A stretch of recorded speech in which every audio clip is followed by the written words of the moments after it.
This episode is brought to you by JCPenney. And if you've been to JCPenney recently, yes, JCPenney, you'll know it's becoming the way to find good clothes for prices that still make sense. They've got hidden gems for everyone and every budget, with deals and rewards that actually make a dent. If you already shop JCPenney, you feel like you know a secret. But if not, it's time to ask. Wait, am I sleeping on JCPenney? Shop jcpenney.com. Yes, JCPenney. This episode is brought to you by Espolón Tequila. Slow, sticky, snoozy. They call these the dog days of summer. But Espolón? They don't do boring. Welcome to the Marg Days. Espolón Tequila. 100% blue Weber agave, born to shake up your summer. Just add lime, agave, and a little attitude. Visit espolontequila.com. Espolón Tequila, 40% alcohol, volume 80 proof. Copyright 2025 Campari America, New York, New York. Drink responsibly.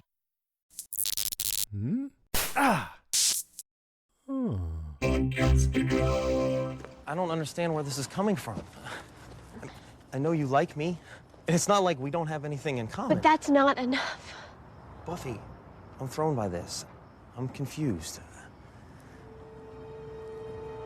But I can feel my skin humming.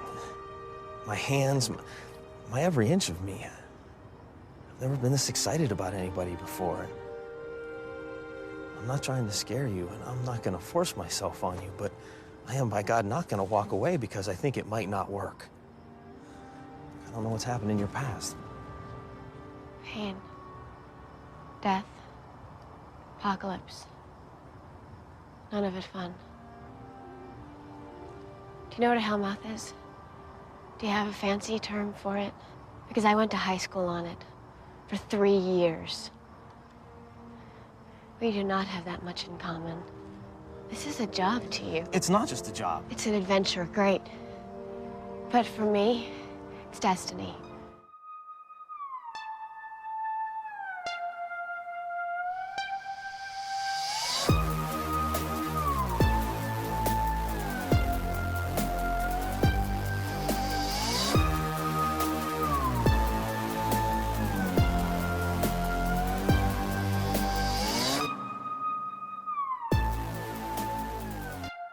Hello, everybody. Welcome to Still Slaying, a Buffyverse podcast. I'm Penny. And I'm Steve. And I'm Sam. And I'm Kara. For this episode, we're going to be discussing Buffy Season 4, Episode 11, Doomed, written by Marty Noxon, David Fury, and Jane Espenson, and directed by James A. Contner. This episode originally aired on January 18th in the year 2000. We're in the new millennium, everybody. To an audience of 3.5 million households. Some alternative titles in other languages for this episode were End of the World in Czech, The Sacrifice of Three in German, Sentenced to Death in Hungarian, and Predestined in Portuguese. Wide They never variety disappoint. I never get tired of those. Oh, God. Well, I want to welcome Steve back to Still Slaying. Welcome, Steve. Yes, thank you. Thank you so much for having me.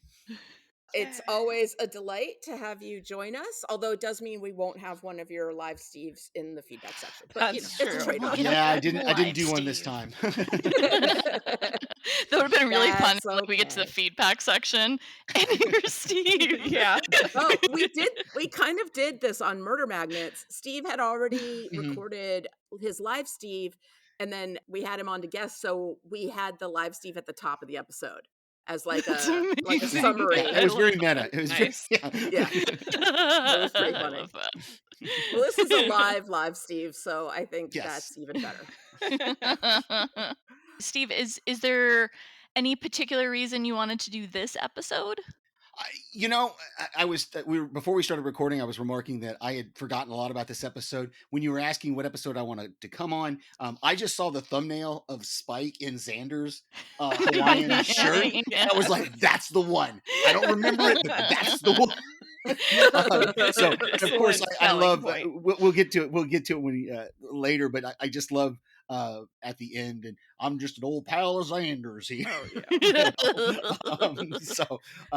Yeah, that's all I could remember this episode, and So actually, I thought it was fairly skippable, and then I watched it, and I was like, "Oh no, this is a super important episode."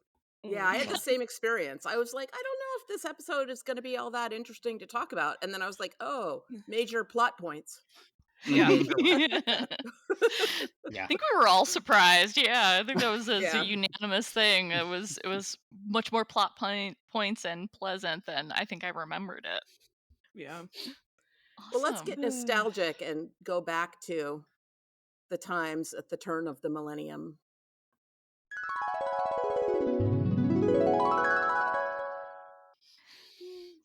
Number one song in the US was What a Girl Wants by Christina Aguilera. Number one song in the UK was The Masses Against the Classes by Manic Street Preachers. Best-selling books, Harry Potter and the Chamber of Secrets by J.K. Rowling in fiction, and Tuesdays with Morrie by Mitch Albom. US box office, number one movie is Next Friday.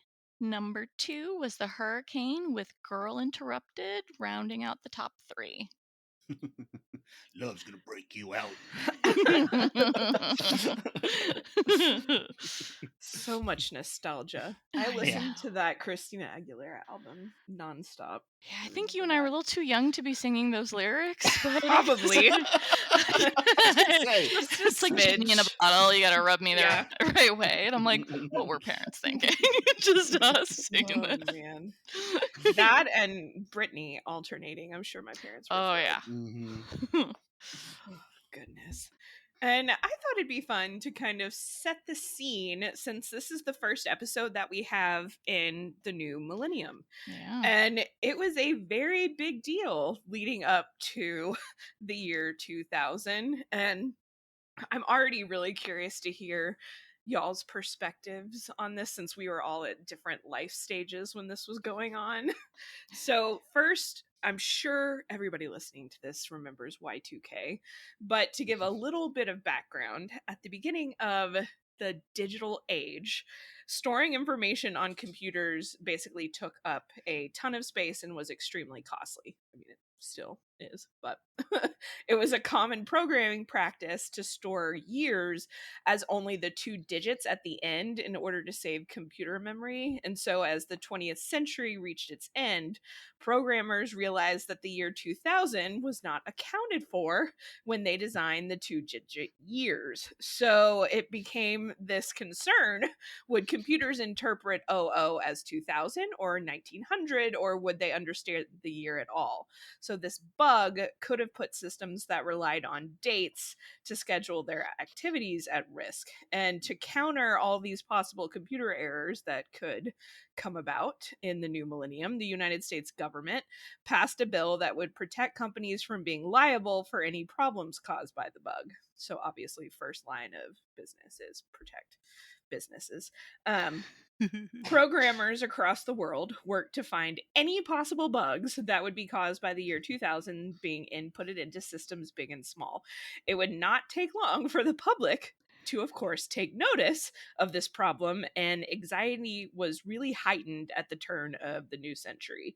And the issue would become widely known as Y2K, Y being an abbreviation of year, and K referring to kilo or 1000.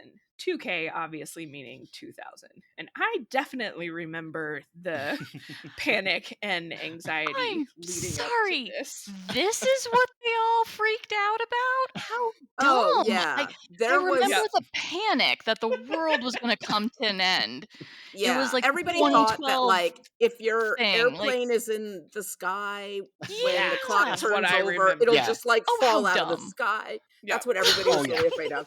It was air traffic control systems had people really freaked out. People thought their money was going to evaporate in their banks.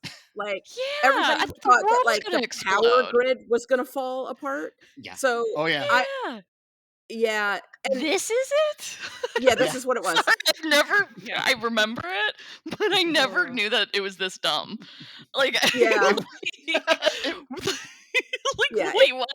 I thought we were gonna, they were gonna launch the nukes or something. That's what Well, everyone was talking Oh, that was about. something they were worried about. spiraling. Yeah, people were spiraling, and everybody was freaking out. And so I was, we've talked about this a lot. I was in law school at the time, and there were a lot of like ad hoc seminars or lectures where they'd be like, what do you do as a lawyer about the Y2K problem? And I went to them because I knew I was going to be working in tech. Yeah. And so I was like, I got to know about this. And when I did Oh, get into man. tech, like when I did finally start working at a law firm, it was after Y2K. So we'd already gotten past this thing, but the legal language around it that had been put in the late 90s was like still showing up in contracts in like 2010. And I'd be like, I think we can delete the part about the Y2K bug. And people on the other side would be like, oh, we don't delete anything from our contracts. And I'd be like, I'm gonna stand firm on this. I think the Y2K stuff can go out. I also think we can remove my using gosh. telex machines. Oh, Notice. that's So- fun. To like put it into perspective, the only thing I really remember is the panic. I mean, I was like 15. So like I remember my family and I went outside at 11:59 in South Florida, and we stood outside and looked up at the sky to wait and see if the nukes were going off. Like Wow. this is what was happening. This was just mass hysteria. They're like, "Oh no, my Adobe won't Oh, yeah. update." Like, I don't like The like, fear it mongering would've was been annoying, but it wouldn't have been intense. world ending. Luckily, my parents were fairly calm because this was what January 1st of 2000 was winter break of sixth Yeah. grade for me, You and little I baby. remember We we went to one of my dad's friends' ranches out in Schulenburg in kind of Texas Hill Country, and all the kids were, you know, arguing all night as to what was going to happen when it turned midnight, and we were all laying out on hay bales looking up at the sky, kind of just like waiting to see. Like, exactly. I was like, okay, are satellites going to start falling down? Like, are planes going to fall down? Satellites. And some of my dad's friends who were grown adults thought it'd be hilarious to shut the power off at the ranch. Oh no. So at midnight, it was pitch black. You could not see. I just remember being so terrified. Oh no. And then it's a bunch of like, you know, 8-year-olds to 15-year-olds hear all the adults giggling. And I was like, oh, okay, we're fine. They're just being special. That's The paranoia amazing. was intense, and paranoid citizens began like stocking up on food and water. That Yeah, led to bears. shortages, which of course domino effect, more panic, and people withdrew cash from the bank. They got guns. They prepped up like it was doomsday. You know, like Yeah, people thought it the world was. was going to end, and Over I this. was at a party, and at midnight, I know who it was. It was my friend Bill, who turned off the power to the building that we were in during the party at midnight, and it was. I knew he was going to do it, so I was like, "Oh, Oh. there you go." But people freaked out, like Oh freaked yeah. out. And then, but at the same time, we were all outside on this back deck and of this house, and it was, you know, New Hampshire. It was cold out there, but the fireworks started going off at midnight too, and so it was like, I don't think the world's ending. I think it's just the fireworks. Like, it's fine. Yeah, it's like, guys, it's fine. It's all It's all good. And then I decided if the world was ending, I didn't want to go out without my New Year's kiss. So I just started making out with the guy standing next to me, and Aw. I don't know who he is or There you anything about go. him. Was it a Good good job, kiss? Past Penny. Oh, I made out with him for the rest of the party. Oh, So, good kiss. I was gonna say, I'm like, it could either be great or it could be like you went out on a disappointing note. Yeah, no, it was good. And he wrote his phone number on my arm, but it got Oh. smeared immediately. So I never 'cause saw you that guys guy were again. From the necking. making out. Yeah. No, I think from who knows? It's a fuzzy memory. It's a Yeah. fuzzy memory. Steve, where were you? I actually was I was home. Actually, I didn't go to any parties. I wasn't allowed to drink. I was working in IT. My U.S. Air Force. I've said I was in the Air Force Ooh. active duty, and so I was actually on call that night that night before in case anything did happen. So I really spent an uneventful night at home, just kind of watching TV and waiting for the phone to ring if the phone was going to ring. I was a security forces augmentee as well, as they were like, everybody's a security forces augmentee. You got to be sober and you got to be at home, and because if something goes down, we need you guys available right away. And I was like, okay, so yeah, it was an uneventful night. As of most of the world, it was pretty uneventful. Nothing Steve, really changed. So was there like a point in the night where you were like, oh yeah, nothing's happening? Like, was it like 1 a.m. where you're like, well, if it's gonna happen? probably around 1 or 2 o'clock in the morning, I was probably like, okay, if something was going to happen, it would have happened. Go to sleep now. At that point. But I'd done enough all-nighters because like I said, in my job, because I mean, I wasn't at work. I was at home. I remember that. But we used to do end of calendar year, had we had the special days for my job were end of fiscal year and end of calendar year. So September 30th, actually October 1st was actually the more important day for us, because everybody worked up until September 30th, and then we went to work on the 1st because we had to get all the fiscal year stuff done. And then the same thing, we would often work on January 1st because calendar year programs had to be updated, and we were using dot matrix printers and that big paper, the big paper that they would print listings out on. We had those printers, and we had a machine that would take. I was like, we had a machine called a decollator that would take the carbon out of it. Oh my gosh! And so you would throw that was my job. That's awesome. Very cool. Well, that is good to know. You were ready just in case. I was ready in case anything happened, but nothing happened. So the morning of January 1st, 2000 was just like any morning that came before it. In reality, the new millennium only brought some minor inconveniences in some systems. I didn't even really know this either, so this is interesting. Temporary airport luggage sorting systems shutdowns led to some longer wait times. Some of the slot machines in Las Vegas shut down for a little bit, and some signs would read 1900 or 19,100 instead of 2000. I wonder if that was a prank. Nothing cataclysmic happened, nothing catastrophic, no catastrophic failures. There were several countries that had spent millions of dollars, but South Korea didn't. This is another interesting thing. I wasn't in Korea at this time, but South Korea did very little to prepare for Y2K, and ended up experiencing the exact same effects, though, in their computer systems as countries that had spent millions in preparations for any system failures. I don't recall there being any serious thing, even for my job. Like I said, I was in IT at the time, and it was just another day. It went to the calendar went to 2000, and we were like, okay, I guess back to work. I think this Y2K is one of the big reasons why I have this like fixation with post-apocalyptic media. Oh, and I mean, the idea. Yeah, and AI that and just over. Yeah, and such morbid events that I focused on early on, like Titanic. That movie coming out in 4th grade was like my first special interest that I remember. And then it was like Dante's Peak, Armageddon.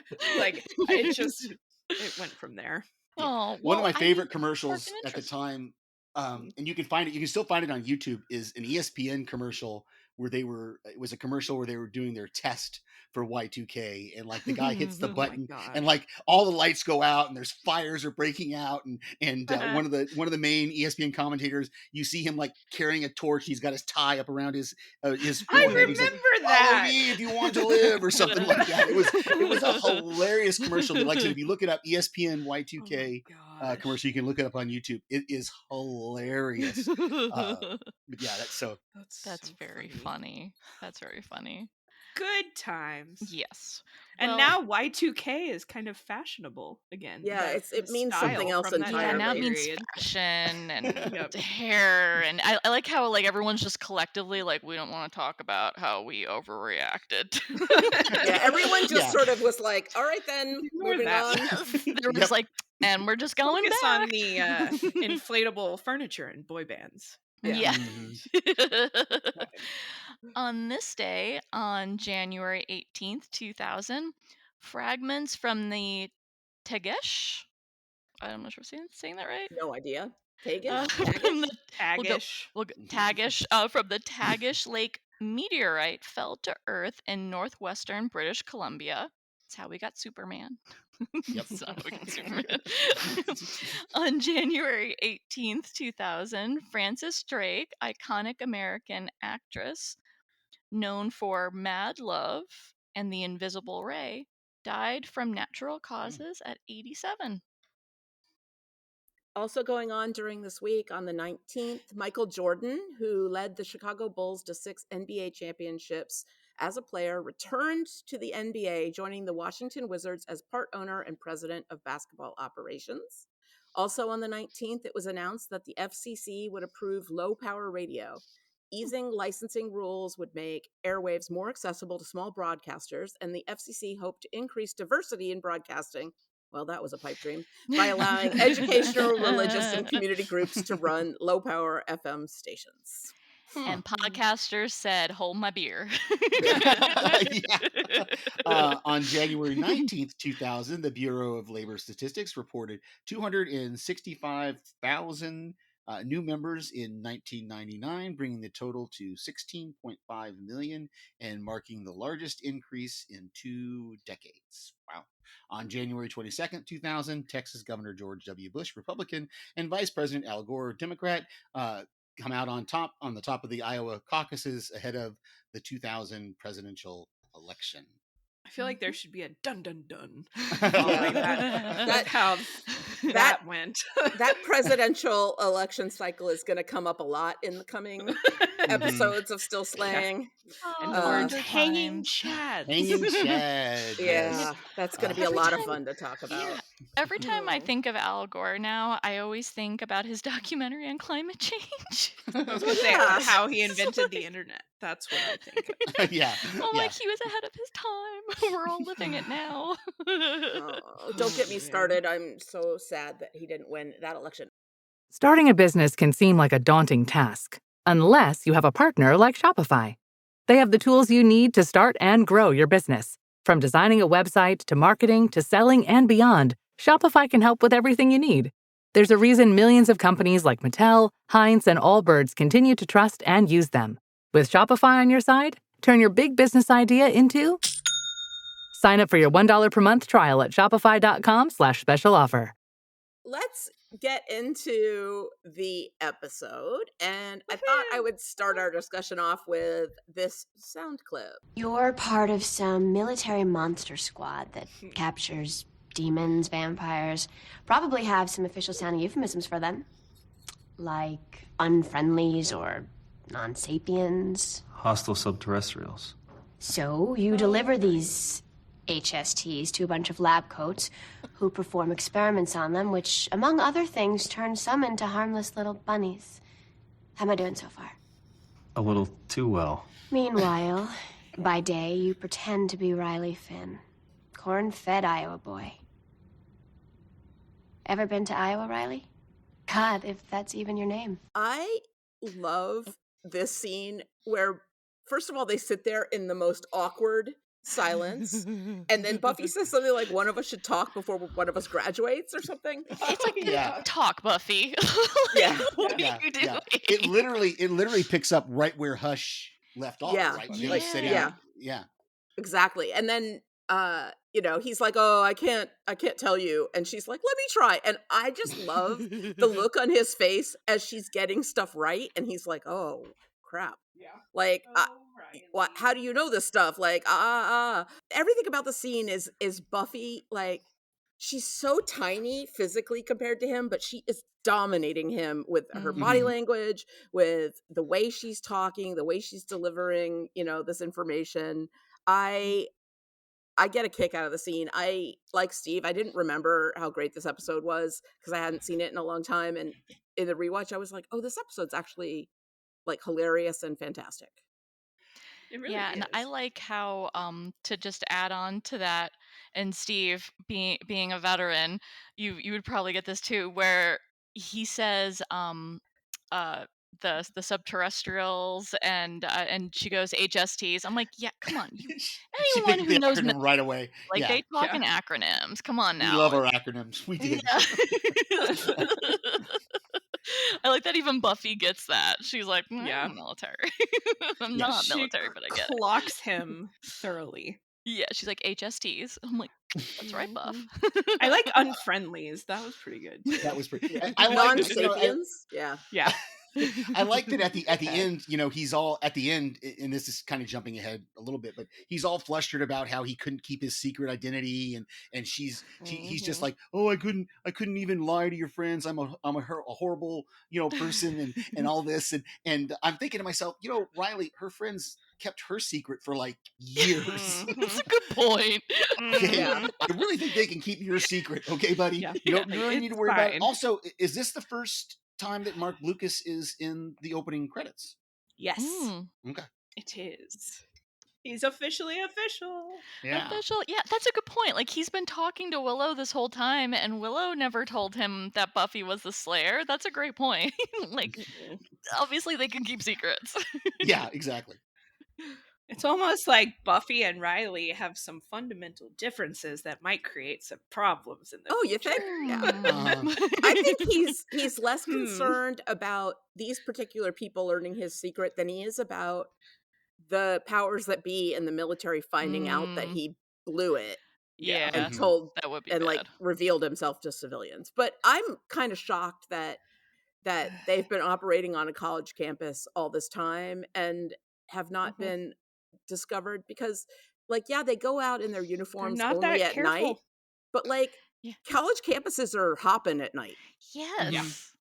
And Yeah. they're not like, I mean, they are like sort of in disguise and stuff, but not like, they're not always with masks on and stuff like that. I can only imagine that because they're like a paramilitary structure of, they must have someone, not just the professor, but have other people in there that are covering up for them. Because like these institutions are hierarchical structures. Yeah. And so you can have people say like, it's just a routine exercise, leave it alone, or it's just for security people, leave it alone. And if they have people in power, they can just make their own story up about what's going on. Well, we know the and also Seekers remember, don't have any precautions, so everyone can just wander down there.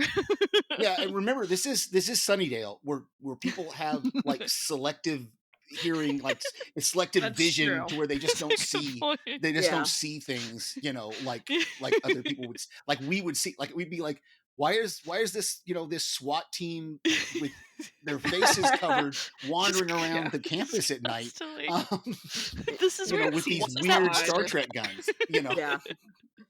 This was before the slogan, if you see something, say something. So Yeah. maybe people saw something and were like, doesn't Not have saying anything a to do with thing. me. Not my Yeah, business. like, I'm drunk, I'm high, I'm partying, whatever. It's Chinatown. It's China. No Yeah, one it's knows. Chinatown. It's Sunnydale. New York or LA being like, it's weird, but we don't say anything because it's Sunnydale. That's true. Like, you see all sorts of stuff on the subway in New York or something. You're just like, just don't say anything. Yeah, you just roll look. with it. Yeah. It's fine. Don't get involved. Oh, jeez. I will say the part that happens with the earthquake, I blocked out a lot of this episode, not for any reason. I think I just haven't gone back to it a lot. And I do like how Riley apologized for being excited that he experienced his first earthquake. I too I've apparently experienced an earthquake. I've slept through it all those times up here in New England. But then he apologizes. He's like, "Oh, sorry, it's my first earthquake." And then Buffy goes, "It's not mine." Yeah. And the way the Giles in particular kind of brushes her off, like, I get it, this could be a trauma generalization, but she's the Slayer. So Yeah. Like, her instincts are fine honed. yes, and it reminds me of how no matter how skilled we are as human beings, we're always our family members first. Like, I am always my family's daughter, aunt, cousin, like that's to them, that's who I am first. before I am someone who has worked really hard to know psychology really well and is actually pretty good at it, decent. The only one in my family with that education. They're like, okay, Sam. It's like, okay, Yeah. that's right. I forget I'm your family member. So it's Yeah. almost like he looked at her as his pseudo daughter, as opposed to, oh, this is the Slayer who's having a feeling. No, this is But I my also pseudo just daughter want to who's had a rough shake him. experience. Like, come on, man. You know earthquakes are connected with evil around here. Like, the last time it happened was Prophecy Girl when, Mhm. guess what? The Hellmouth opened and Buffy drowned. So, like, maybe there's a reason. And we learn back in season 1 that that's how the Master got buried, essentially, and trapped before was in an Yeah. earthquake. Mhm. It's like, maybe we should take this seriously. And I do think I love the fact that Amy the rat in rat form Yeah. is freaking out before the earthquake is cameo. felt by Aw, Riley and yeah. Buffy. And part of me, like, obviously animals react quicker, they sense things faster. But part of me always wonders, is there like something witchy going on? Like, can she tell that this is Good not a point. normal Mm. Yeah, earthquake? Maybe. good point.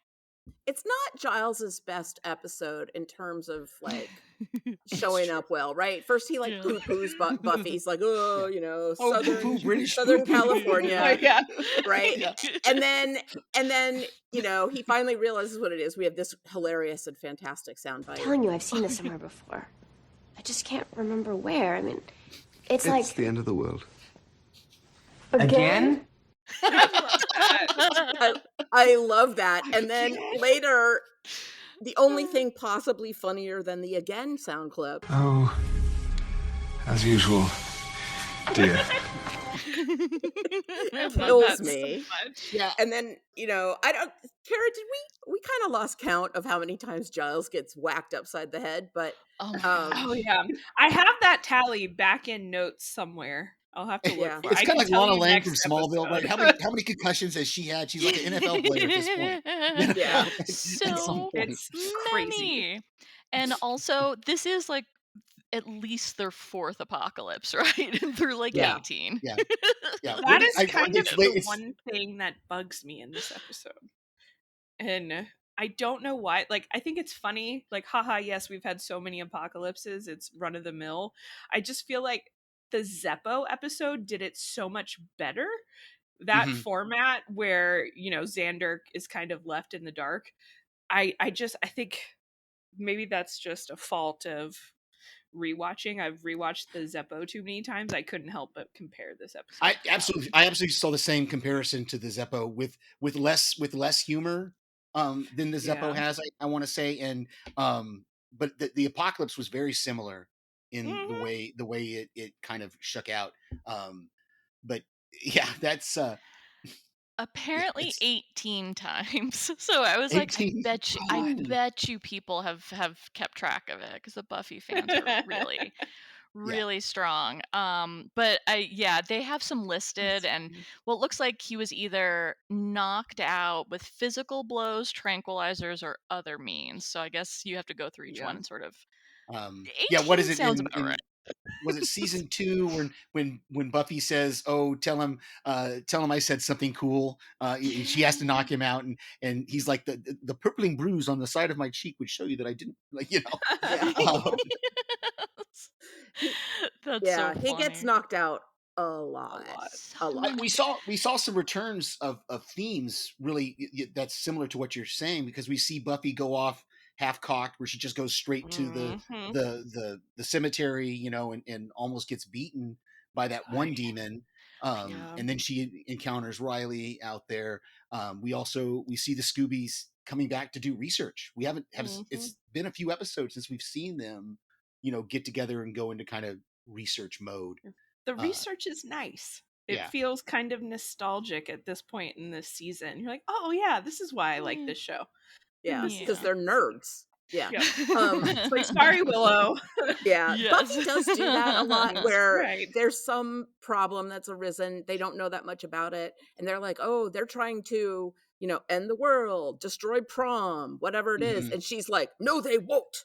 And then she's Yeah. just like with her grit and a Yeah. crossbow that always seems underpowered. Whenever she uses the crossbow, it's always like, I ding, I'm always I like, know. what? Shouldn't that thing be more powerful?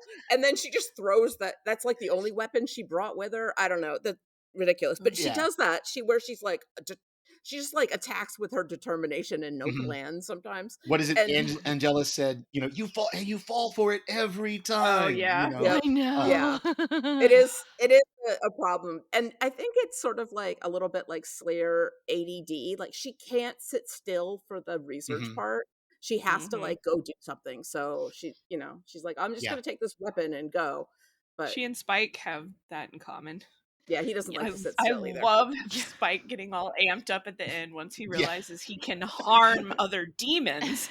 He's just like, all right, let's go. There's evil out there. Like, what are you waiting for? So Yeah. that He's so was one of excited my about favorite, violence. like, I guess, He's so precious second in this plot episode. lines or subplot lines in the show of Xander and Spike are just so funny together and kind of homoerotic. I'm like, why are you talking about Spike's shiny white bum? And what, like, there's so much, and there was some like derogatory They have statements some about being tension. gay. Yeah, like I was just like, okay, you guys are weird little flirters. Okay, But I feel like very Spike has antagonistic chemistry relationship, but they were very with funny. every Scooby. Every single Yes. Scooby he has Yeah. this fun chemistry and tension with. He has chemistry with everyone he meets because when Mhm. whenever he's interacting with anyone, he gets like flirty no matter who it is. He like can't help Except for himself. Dawn. Yeah. That's true. Yeah, He is yeah. very It's another he is reason why we like Spike. he is very Yes. protective of Dawn, but that is future season, so Yeah. yeah. Yeah. But No, and I love he's a flirter.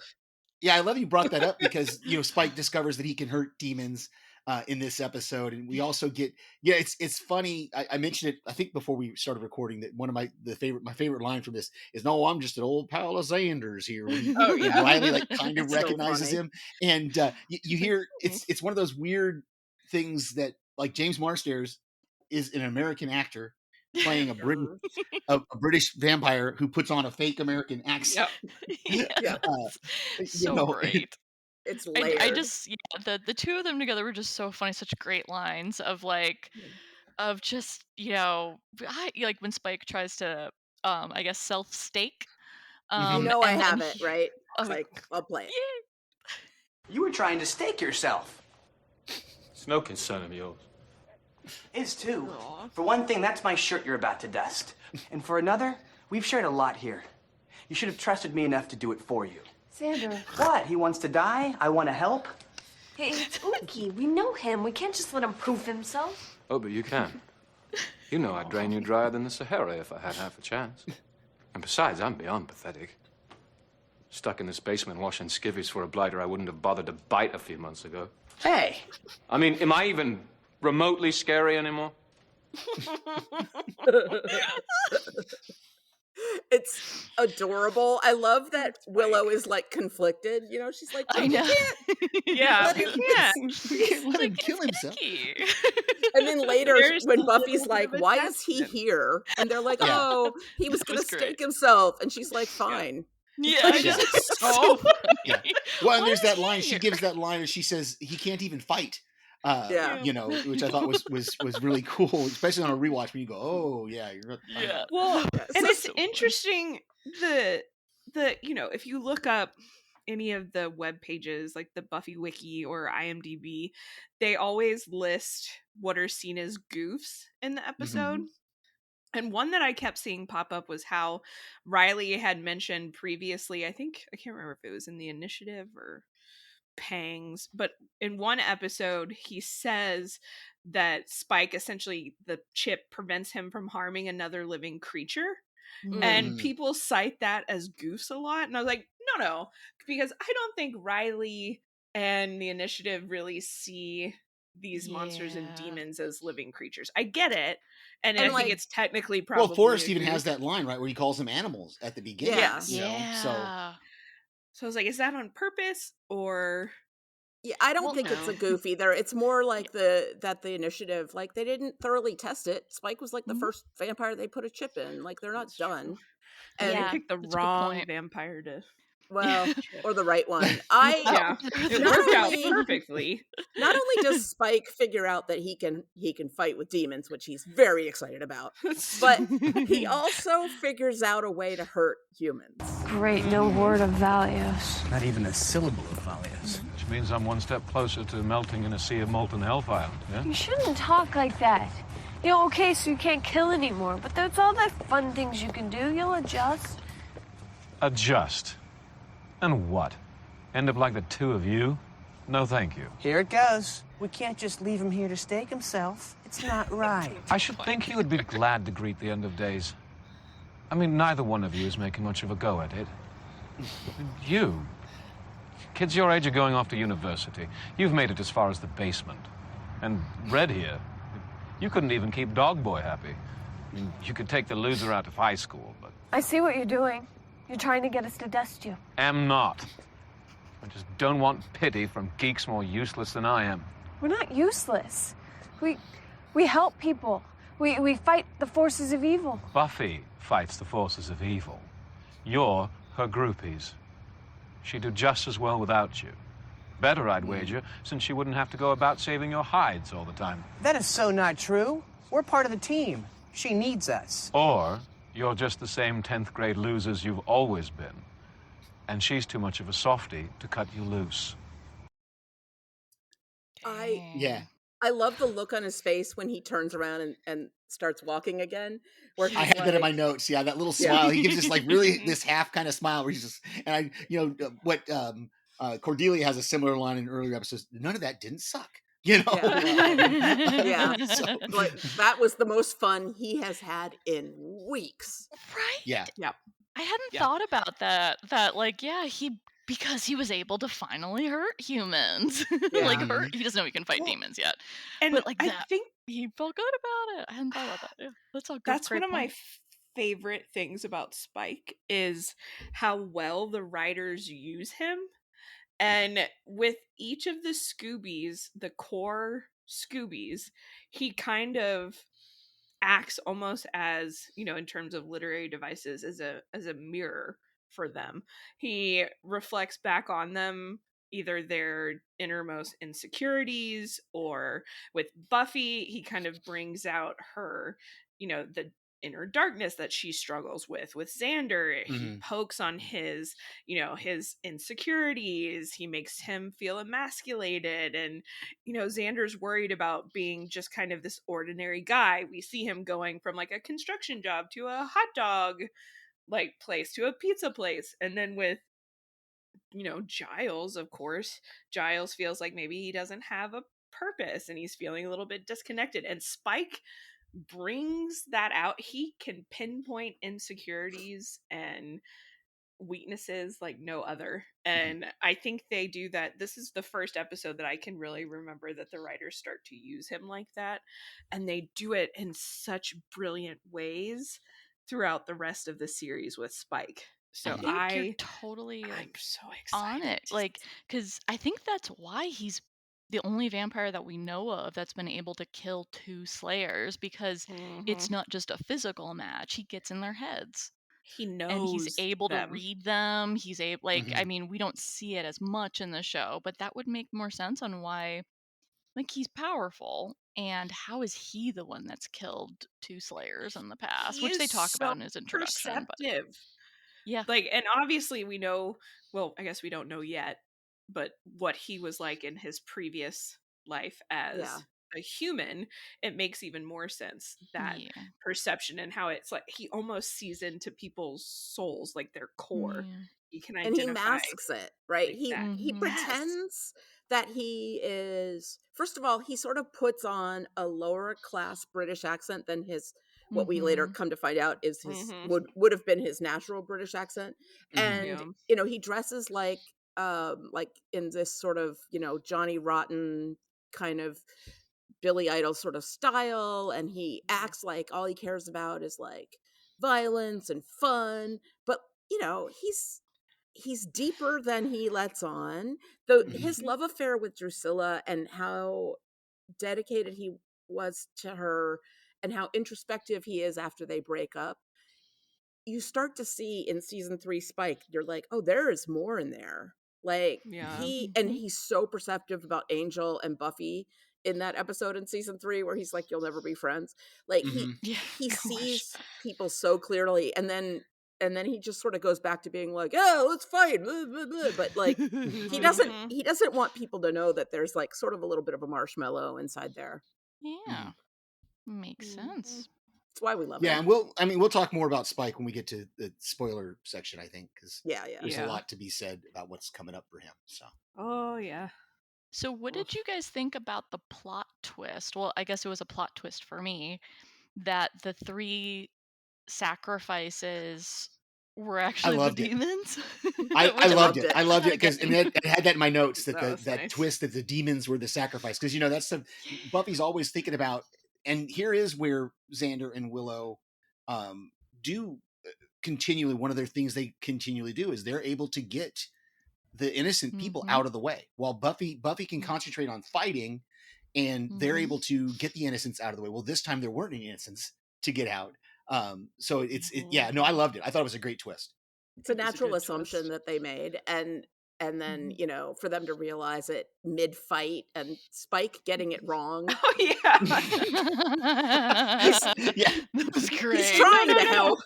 Yeah, he is actually trying to help, but just whoop.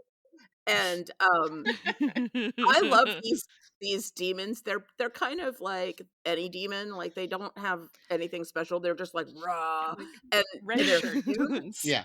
And the size difference, and again, the size difference between the demon and Buffy when she's fighting one-on-one with the demon is so exaggerated that it's hilarious.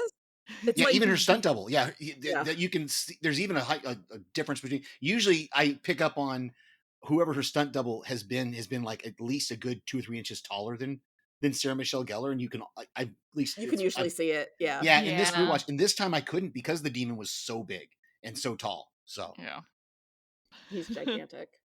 So another aspect of the episode that I really liked was Riley's story where he's struggling with what to do about this, and he goes to his best friend Forrest and asks, what is a slayer? And I think this is the episode where I really started to dislike Forrest because he's just so condescending. So I have a couple of clips he says. Yeah.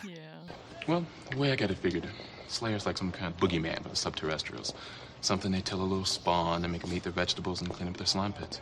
You're telling me she doesn't exist? Oh, wait a sec. Am I bursting somebody's bubble here? Maybe this is a bad time to tell you about the Easter Bunny. Sorry. It's myth, right? He's such a jerk about it. And then later when he's like, what's wrong, Riley? And Riley just mentions Buffy's name, right? He's like, Buffy, she's cool, right? And then Forrest, like, whenever Riley talks about Buffy, he gets so jealous. And I don't actually get like a gay vibe off of Forrest, but more like he's my best friend and I don't want anyone else to have any claim on him. So I do like, though, this is a great example of the witty like dialogue this show has. Buffy, she's pretty cool, isn't she? Yes, already.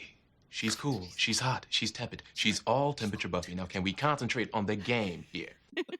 All temperature Buffy cracks me up every time. Yeah, that is very clever. That is just very, very clever. I have to credit them. That is very, very clever. And I did like in that scene what I have written down is I like that even demons can't stand Forrest, because that demon down there was completely calm until he saw Forrest, and then he flipped out as soon as Forrest walked away, and then he shoves Riley away, but is trying to like break Forrest's neck. I'm like, everyone hates this guy. I think I was probably one of the few fans that liked Riley from the beginning. I don't know if it's the military thing or it's because I'm not physically anywhere close to what Mark Lucas was. But I mean, I always look for characters that I can identify with. And I think that's for me, that's I think who Riley was, is I really could identify with his attitude and his character and the kind of person he was the kind of person I wanted to be. you know. Mhm. And I think this episode really showed Riley being Riley and how he really would have. I think if the fans hadn't had such a negative reaction to him, I think he would have been a great uh, person to stay longer. And I don't Long-term want to character. spoil anything, but Yeah.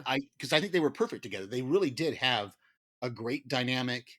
Um, and eventually, I love that at the end he's got that Batman like utility belt that he just happens to have the very thing Yeah. that they needed. The coil of rope, the Boondock Saints. He's Yeah. what do you need a coil of rope for? Well, you always have to have a coil of rope. You always have to have something to. So I thought that was great when he's you're coming back. She's like well I have to do this, and he goes, well, I'm going to make sure you come back.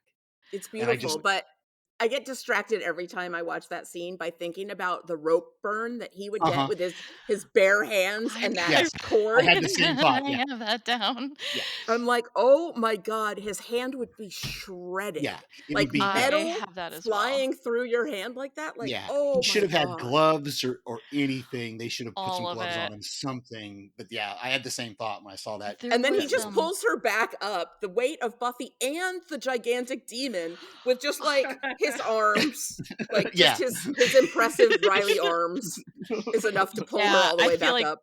suspension of disbelief for Mhm. that. And it's interesting, I didn't like Riley, and we talked about this in previous episodes. I didn't like Riley, like 15-year-old, 16-year-old, 17-year-old me didn't like him.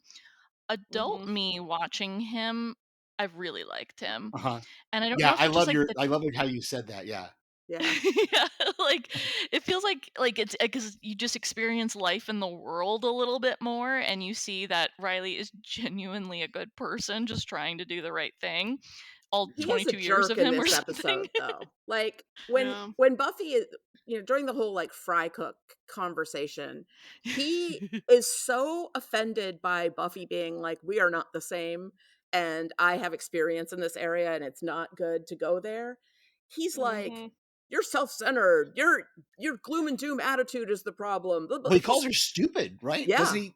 Yeah. Yeah. Yeah, Which made me that laugh. wasn't the best. That was not That wasn't. Yeah. Riley at his best. And it No. always upsets me when we get to that scene in the episode. I'm always like, oh, he's gonna be a real jerk now. Like because Yeah. I Yeah. up until now, Riley has been pretty perfect.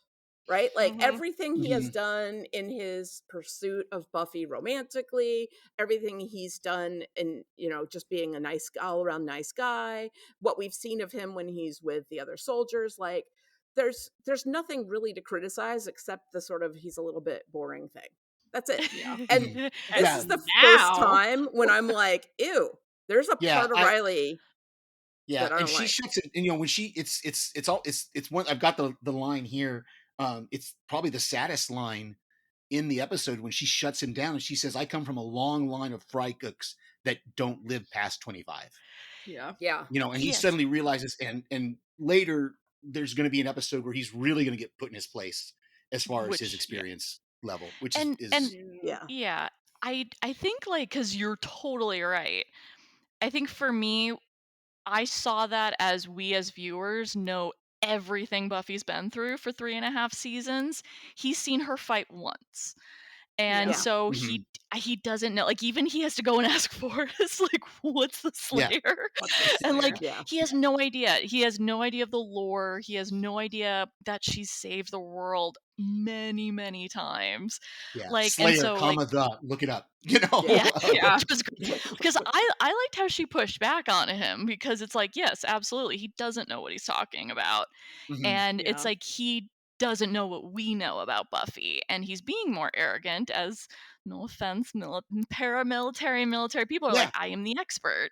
And like having this person come in and be like, I'm the long line of Slayers, he's never heard of her. He's seen her fight once, but Mhm. doesn't know. He will go on, and I do like his like really hard lesson pretty soon because I'm like, yes, Yeah. Mhm. she's really good at what she does. She's a Yeah. legend.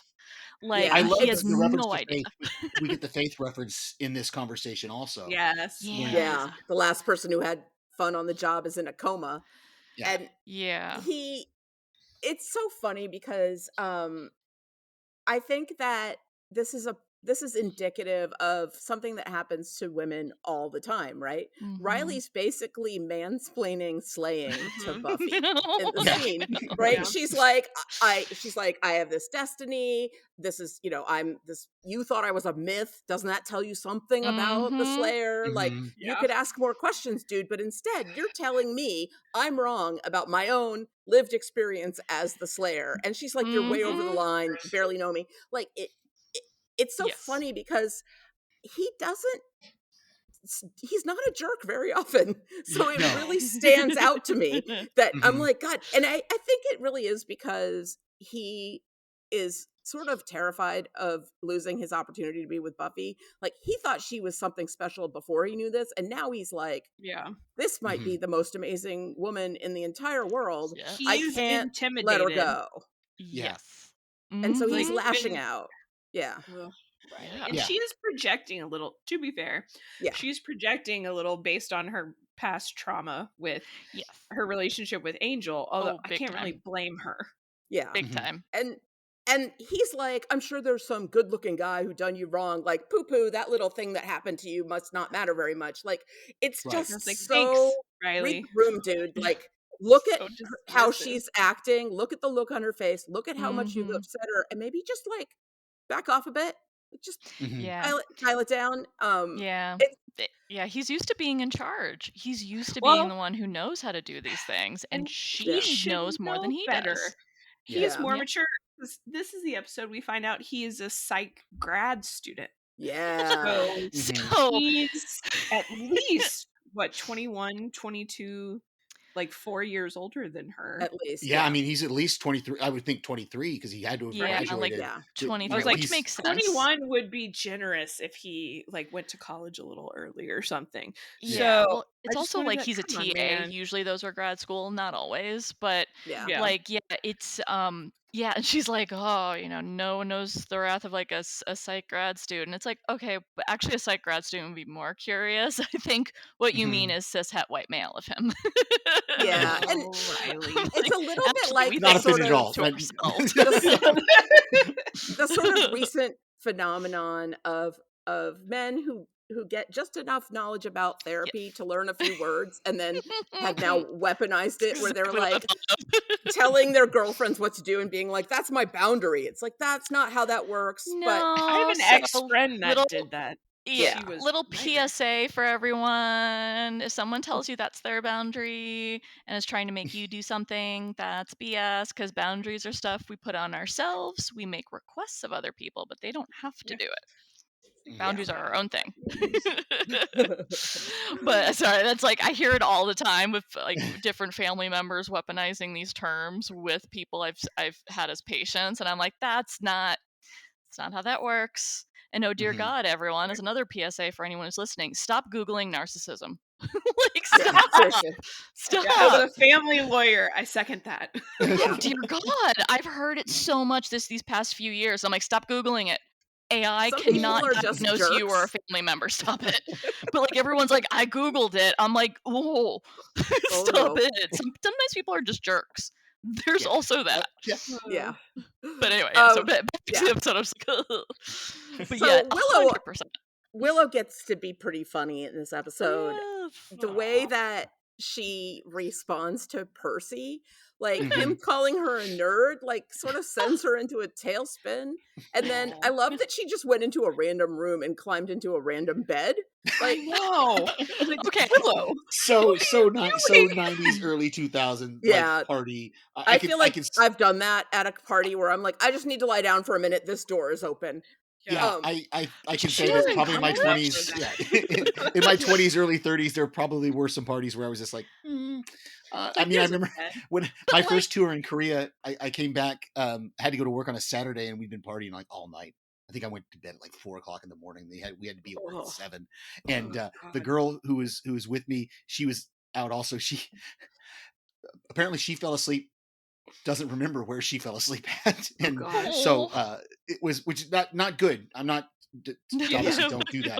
Don't do that. I mean, I was 26. I was 26 at the time, so it's a long time ago. it just was a funny morning where I was like, well, at least I woke up in my own bed. So like I've fallen asleep at friends' homes in their guest room and like taken a nap, but never at like a frat house. Like I'm not getting in those crusty sheets. I don't like. This was a dorm, not a frat house. But yeah, I'm like yeah. I'm not. Like that was a boy's room. That was very clearly a boys' room. No offense, guys. Women can be disgusting too. But I'm like, our door I'm unsafe. in a stranger's bed. Ew.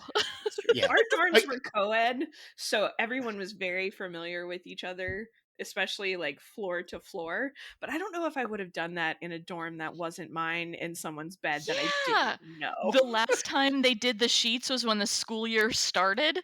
Like, ew. I mean, I have always been that kid. Like, I have always been that kid. I'm like, if you're my friend, I don't mind. But like some randos in college, no way. I'll sleep on the floor. I've slept with the coats before. Like I've gone to that's wherever. Actually pretty comfy though. Yeah, like wherever all the coats are. It's usually like one person's room is the coat room, and everybody throws their coats on the bed. I've gone to the coat bed and been like, I'm just gonna lie down here. It seems safe. Like anybody could walk in at any moment to get their coat. Yeah. So that's how Ross ended up kissing his sister. That is true. That's how Dante got cheated on half. That's a Clerks reference. Sorry. Yeah, there's some barriers between you and the crust.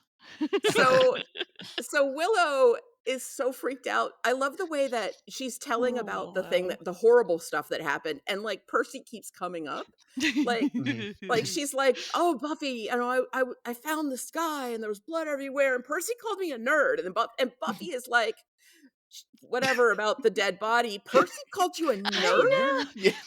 That is the most relatable conversation. So yeah, Willow's like, I guess we have to go tell Giles, and Buffy's like, yeah. So nice. Does Percy even go here? Like the Percy news and the demons like eviscerating someone news get equal billing. Right. That felt very relatable. I mean, I do like though how Percy's date was kind of jealous of Willow for a minute there, and he had to kind of go to that nerd reference to convince his date to not be so mad at him. And that's like a weird thing, and I don't know. The more I look at it, I'm like, I guess I really was a weird teenager. Like I just always was. I never like it when guys talk that way about women. I've never liked it. Like I'm watching it as an adult, being like, well, I'm 40 watching this, so this is different. But I'm like, no, I didn't like it when I was in high school. I didn't like it in college. It's like, I don't know. It just seems like... Well, because he and Willow kind of bonded. Like they had a neat little friendship by the end of it. And I could see her being like, that would kind of cut. Yeah. You're like, oh, jeez. Percy isn't the kind of guy I would have cared what he thought of me. That is also true. I would have been like, whatever, Percy. That is also true. No, because he's probably still terrified of her. Mm-hmm. Yeah. Yeah, that's hurtful. Mm-hmm. And I don't think he would have said it if he knew she was standing there. Yeah. I love when later when she's telling the gang about it. Yeah, Xander. And she says something like, I felt like I was just right back in high school, and Xander's like, he would be if it weren't for you. And I love that line. I like that line, Xander. Also, Percy Percy doing that makes me like, oh, I wish the mayor had eaten you. Like, don't talk to our Willow. This episode has a good example of something that I think that the show does really, really well, and it's sort of a trademark of this show, and Angel and Firefly does it too, where they cut between two scenes that are having parallel conversations. And I have a clip, of course, from this one. A Wachraal demon. Ew. I second that revulsion. Yes. Slick like gall and girt in moonlight, father of portents and brother to blight. Limbs with talons, eyes like knives, bane to the blameless thief of lives. 3 meters tall, approximately 100 to 120 kilograms, based on my visual analysis. Special hazards? Unknown. Probably nothing we haven't handled before. There's no pattern that we can discern yet. So gotta assume it's on a basic kill, crush, destroy. The thing isn't digging up the bones of a child for fun. Well, a demon's got some pretty hilarious ideas about fun. The bones of a child, though. I saw that.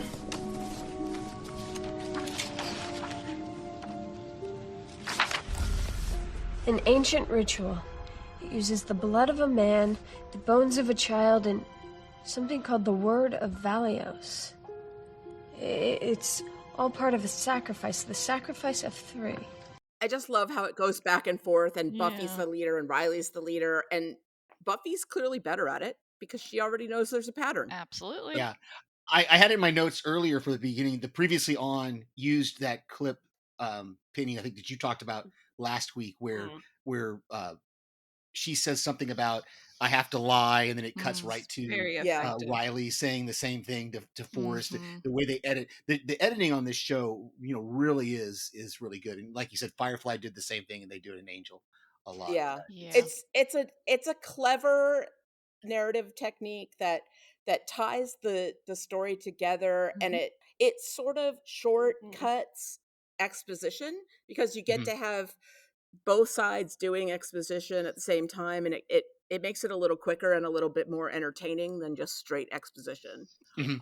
I love the technique. I think it's really clever. There's an earlier example too when Willow says to Buffy, like Buffy says, like, oh, I gotta go talk to Giles, and Willow's like, oh, is something wrong? And Buffy's like, nothing's wrong, And they do then it cut so to seamlessly something as horrible is gonna happen. Like, Right, yeah, it's just yeah. a clever way to cut the scenes that I just really enjoy every time I see it. I think it's great. It is very clever. Yes. And it's not that, it can't be that simple, but I like that they are able to connect it too. That clip also reminds me of when Buffy's like, where have I seen that symbol before? Where have I seen that symbol before? And then she's like, oh, that's right, in the cemetery where I spend all of my waking hours. I'm like, On a yeah, mausoleum, poor cereal boxes of death. Yeah. So- really did. So great. It's like Oh, Buffy. this episode had great quippy, like funny dialogue, and it's so funny Yeah. on the heels of Hush, which is like very little quippy dialogue, Mhm. and then this one is like so much talking. So funny. The only note that I have left is the frat guy who ends up getting his his neck throat cut later on. He talks about, he's like, you guys were serious about naked limbo? Okay, Oh, naked yeah. limbo Terrible sounds idea. floppy. Horrifying. Yeah. All around. Bad plan. I'm like, ew. But it also sounds to me like Naked an idea anything. that college guys would have, because anything to get naked and to get girls naked. Exactly. They'll do anything. I doubt a college woman was like, you know what I want to do? Let me see me from that angle. And just like, Yeah, like, no, thank you. Or like the idea that anyone would Just look look at the great. visual. The idea that anyone would look great out on that, it's like, I don't think so. No. That's a very, very bad idea, but also incredibly. I thought that college party looked spot on. I was like, Yeah. yep, I've been to that party. Yeah. I've had the little glaze. glow in the dark necklace things, and I've Did I seen a imagine conga that? line go Glaze through. I'm and like, yep, red solo cups yeah, was college party so. thing. Circa 2006 to 2010. They were like see-through solo cups, but yeah, that was I thought it was a pretty realistic party. I also love the way that they were talking about that dorm, like, oh, they're having an aftershock party. yeah. And they're like, oh, this from the dorm that brought us the Yeah. Day That Ends Day in That Y Ends in Y party. Yeah. and somebody Yeah. sneezed party. Yeah. And I gotta say, I like celebrating little random Hurricane things like party. that. I used to We did that. like call like random celebrations for like really small wins at work and be like, everybody's meeting up for drinks to celebrate I like that. this clause I wrote. And everyone was like, are we really celebrating a clause? I'd be like, we're meeting at a it's like, bar and come just on. making it more festive. I like that. Yeah. It is a meetup. Let's do it. Yeah, the when I was in grad school, my roommates and I, we'd love to host theme parties. It was just an excuse for us to dress up and decorate. Like that's all it was. But it was very Always. similar. But yeah, we had a Yeah, ton it just of makes it more fun. yeah. Oh my gosh, it was so much fun. I kind of want to have a day that ends in Y be party. fun. I think it's a good idea. I like We it. could. We could definitely do a day that ends in Y party at any time. Yeah. Exactly. That's the benefit of it. I like it. I had a couple little things. Nothing's been done to repair the high school yet. No. Like, Yeah. I think they just at all. Like, there's no. It still looks like a disaster zone. I mean, so the thought that was dead snake is still extra there, right? crispy. Xander's We're like, still like, ew. that's deep fried mayor, you know. Yeah. That's funny. And this is the first time Spike's seeing it, right? Unless he went back to Sunnydale High, like since it's been destroyed. I guess since it's been destroyed. Yeah. Oh, Spike. Right? Like, I don't know if he knows what happened with the mayor and all that. Probably someone filled him in. Yeah, like I'm sure at some point Harmony probably told him. Like that kind of, you know, like that's a good she point. was there. That's when Harmony was That's there. when she got turned. Yeah, Filled probably. him. Yeah. So, but his the first time him seeing it. Yeah, that would make sense. Harmony. No Tara or Anya this week. Yeah, no Tara. Also, yeah. I love just the core. Anya. I Yes. miss when she is not on my screen, I think. Yes, she's very funny. I love Emma Caulfield's great. That's yes. This was such a better role for her than the role she yeah, had on it's 90210. She was like one of Brandon's many not girlfriends, exciting. and she was just like this annoying. That was one show I never got person. into. Me neither. Well, you're not missing much. Yeah. I mean, I knew about it Montreal. obviously because I grew up in that era, but it just was a show that I didn't. Maybe because I grew up in Southern California, and I just didn't. I don't know. That was not a show that I ever. I tried to get into Melrose Place a little bit when it was airing, but I couldn't even follow Melrose Place. Fair. So yeah, you don't feel bad about missing out on that. There was a moment at the end that I love when Buffy's friends, when Riley sees Buffy's friends and he's all like awkward and dopey, and Buffy says, "No offense, but you do look wicked conspicuous." And I remembered that this was the short period of time when using wicked in that way was nationwide and not just a Massachusetts, New England thing. And now we're back to it just being. Yeah, it's very Massachusetts love to when say people wicked say in it, that way. what was it? I got the line. Willow says, "You were just passing by in your GI Joe outfit." That was fun. Yeah, they are not conspicuous at all. Yeah, so great. That was so awesome. You have a security code in rank. That was funny. At the end when Riley's just babbling on, and she's like, "You have a security code in rank?" Yeah, really, really cute. Yeah. Spike and Xander interacting is one of my favorite things, and in this one, it's just the way that they play off each other. And they're these like dueling roommates, and then Willow and Xander almost come across as, being parents to Spike to a certain extent, where it sounds like, they're trying to find a babysitter for him, essentially. And when they pan over to him and I kind of saw like a throuple situation. Yeah. So good. Oh, I did have one more thing. Xander makes a subtle MySpace reference. When he said years before MySpace, I was like, that intentional? I don't think it existed yet. I don't. Yeah, because MySpace was like 2003 or something like that. So I don't think it was intentional, but it was just funny. I want to know what kind of weird jeans Spike is wearing that shrink. Like, it's really hard to shrink like jeans and a t-shirt and the laundry. Like, what did he do? Was he actually so like Xander says like, do the laundry while you're at it? And it seems like he fixed the pipe or something. Like, was he actually trying to do Xander's laundry? I didn't get that. I didn't get that because why are you going to have Spike? He doesn't know anything about anything, and you're gonna ask him to do the plumbing. Hold up his end of the roommate bargain. Yeah, I also like the idea that Xander's going out and using his hard-won delivery guy money to buy blood for Spike. Yeah. Like, are you Yeah. actually doing that? That's very nice. It's hilarious. Shall we move on to some pop and not pop Sure. culture references? It's good. Sure. Let's see. First up, we hear Forrest say Slayer when Riley asked him if he's ever heard of the Slayer. And he says, thrash band, anvil heavy guitar rock with delusions of Black Sabbath. Forrest pretty much sums up Slayer, a heavy metal band that's been around since the early 80s. Black Sabbath, of course, is a classic heavy metal band originating in the early 70s and originally and sometimes still joined by the late Ozzy Osbourne. Not joined anymore. I guess not anymore. Yeah. You know, if anyone is going to perform after death, yeah, it's going to be fair. Ozzy Osbourne. I would not put it past him. Right. Forrest has a theme here from before. He says to Riley, they're just animals, man, plain and simple. Granted, a little rarer than the ones you grew up with on that little farm in Smallville. This is another Superman reference. Yeah.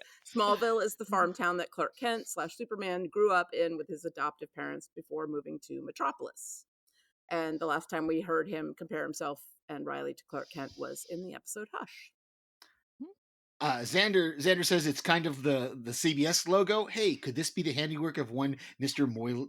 Morley Safer? The CBS logo is an eye, although it's not an eye in a triangle. And Morley Safer is a co-editor correspondent for the CBS show 60 Minutes and has been since 1970. I have to admit, I've never watched 60 Minutes, so I did not. This reference was lost on me.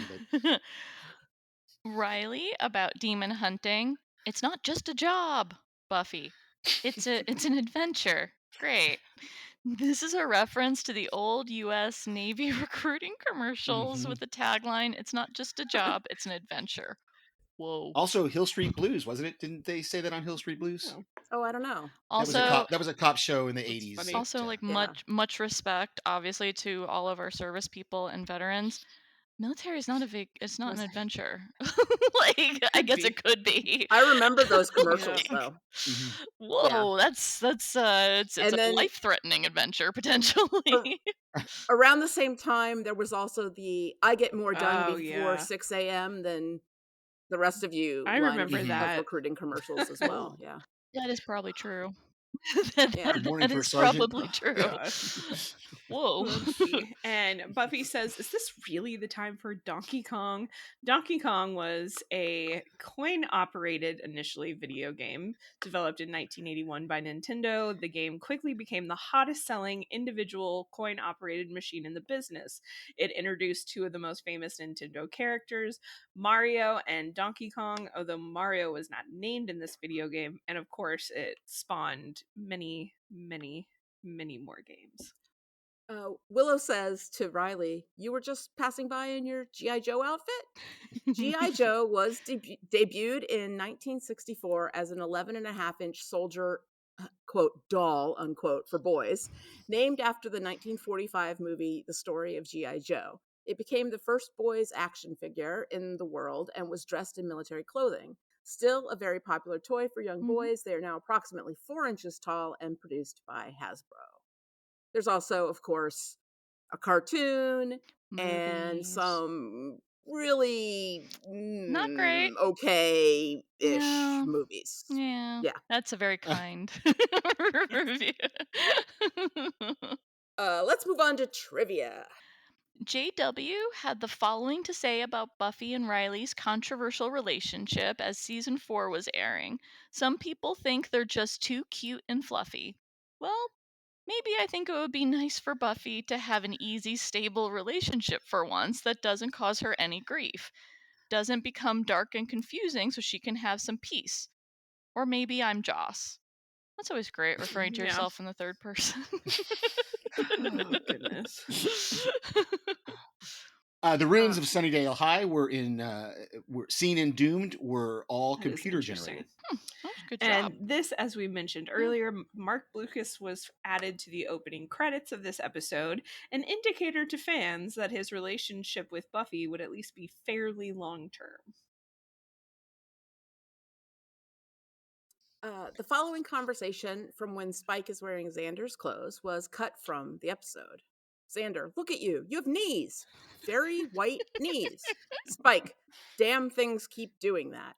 Xander, you know, I'm not any happier about you wearing my stuff than you are. Spike, that cannot be true. Don't know how you let yourself be seen in this wanker wear. Wasn't it there's an Angel episode, right, where that Seth Green was in, where it's like he's very pale. Yes, like when Angel was able to go out in the day. He's very Looks pale. like he'll still burst into flames, even though he's protected with the ring. Ethan Erickson, who played Percy West, started out as a gymnast before turning to acting. JW gave Ethan his role on Buffy after he performed a backflip at his audition. Wow. Yeah. But didn't use that. No, ever. Ethan dated Rose McGowan in 1998. He appeared on an episode of Friends as Dirk in the one with the soap opera party. Forgot about that. Oh, man. Forrest, played by Leonard Roberts, tells Riley in Doomed that he don't got game, which is an in-joke because Leonard was in the 1998 movie He Got Game. That was probably the whitest way I could have said that. I apologize. I apologize. Clearly, I don't got game either. Oh, man. And finally, this is one of my favorites. The trophy that Catherine Madison is trapped in from the season 1 episode Witch can be seen on the floor as the Scoobies walk through the halls of the Sunnydale High ruins. Here is the script direction. It says, Willow steps on another piece of debris. Clothes on debris. It's a cheerleading trophy, black with smoke damage. In fact, it's Amy's mother, still entombed. Her eyes dart desperately as Willow's foot comes crashing down on her. After Willow moves off, Amy's mom glares at her despite her impotence. Back on gang, unaware of the life form in their midst. I had to watch it 3 times so grim. to notice it. That is dark. Yeah. That is so grim. Stuck there for me, I guess. Yeah. Oh my gosh. All right, guys. It is that time. I'm going to ask the question. Does it still slay? Steve, as our guest, you go first. I'm gonna be honest. I was prepared to say no, but it most definitely slays. So excellent, Kara.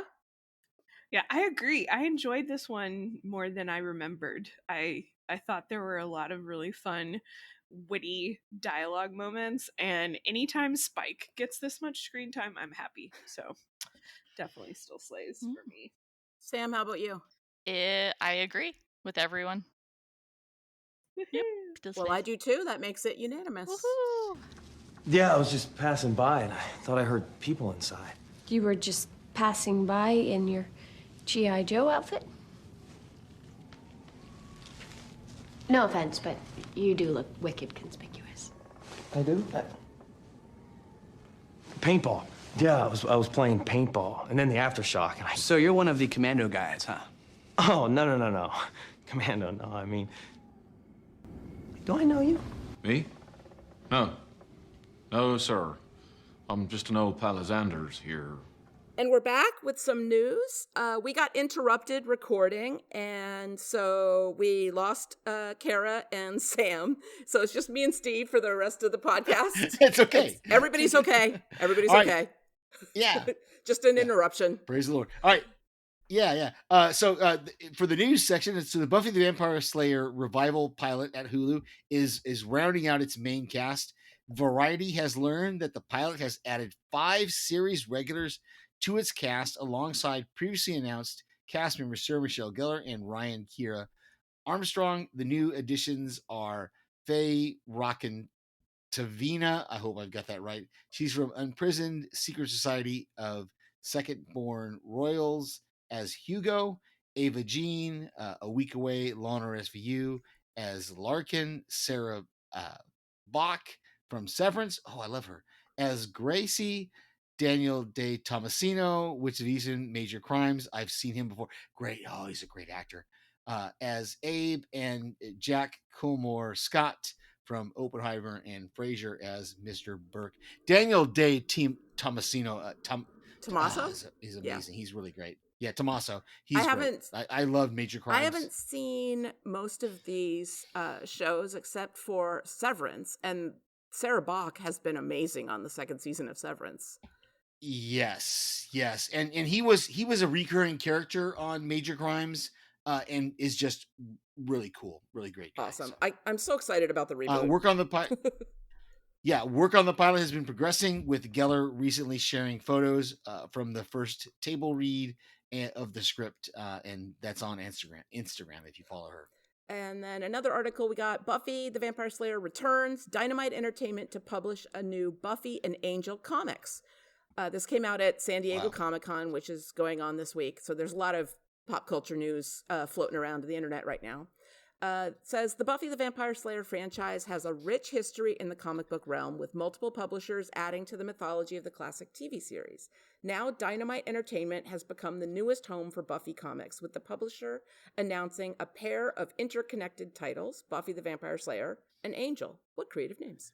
Both books will be written by Absolute Wonder Woman and Birds of Prey writer Kelly Thompson, and feature cover art by David Nakayama. No interior artists have been revealed yet. There's not a lot else to be known about the new comics at this stage, other than that they'll follow the example of the original shows and feature a tightly intertwined continuity. Judging from Nakayama's art above, it would seem the books are set in the classic Buffy era rather than the time period of the upcoming Hulu revival series. Yeah, some of the images, they show young Buffy, so I think it's meant to be like her high school years. I remember I caught a little bit. I think, in fact, I may have in my library somewhere, I have a graphic novel of the Dark Horse Angel comics they did following the series that kind of continued on. And I have I've never actually watched it, but I actually have a disc of a comic version of the next season of Buffy somewhere. Oh yeah, there's like a motion comic of it. Yeah, like a motion comic. Like, I have that in my library somewhere. I've just never actually watched it. It's just been moved from every time I've every time I moved my library of vast. Like, I have a lot of physical media of stuff. Like, if you ever, this is side note, if you ever decide to do a Supernatural rewatch, I am so totally awesome. On board. I didn't know you were a Supernatural fan. That's great. Oh, I'm a huge Supernatural fan. I was a Supernatural fan from the beginning, because so many X-Files people were involved with it from the beginning and on through the series. I watched it from the beginning, and I have all the DVDs, and then when it switched to Blu-ray, I have the Blu-rays. I have the entire 15 seasons on disc. I've rewatched them a number of times.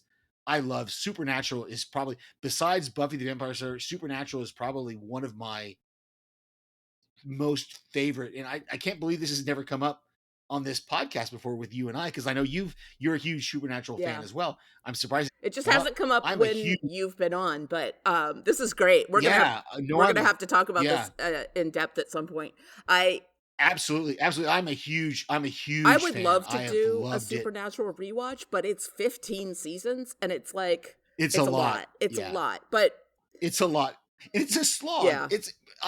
The last time I rewatched it, and this is probably way more than people need to know, but people, like, I used to tell people the first like 2 or 3 seasons, just get through them and it'll be fine, because they're formulaic.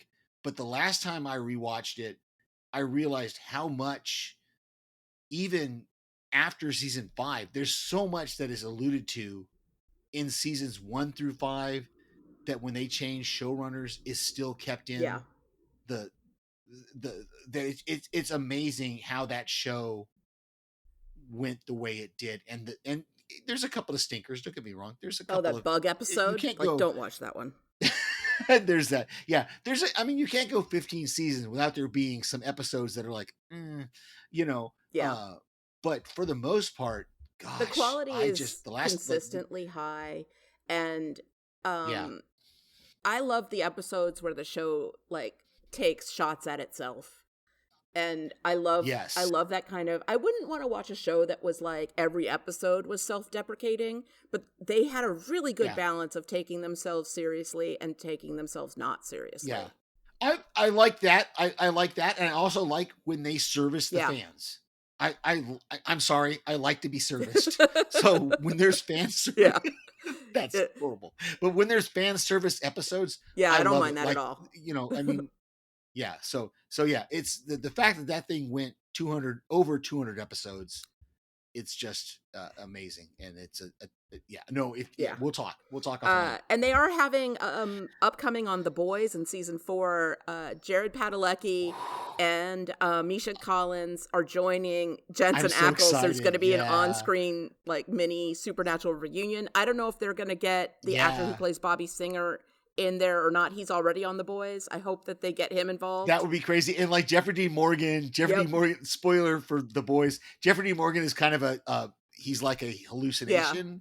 He's like character. Dexter's father. Like he's But yeah, if they could find a way to get all of them in a scene together, that would be that's like catnip for crazy. Supernatural fans. We'd be very excited about it. Exactly. They've been doing all of those 3 actors, Jared, Jensen, and Misha, have great social media presences, and they've been posting a lot of funny videos of them at cons, like teasing this upcoming. Yeah.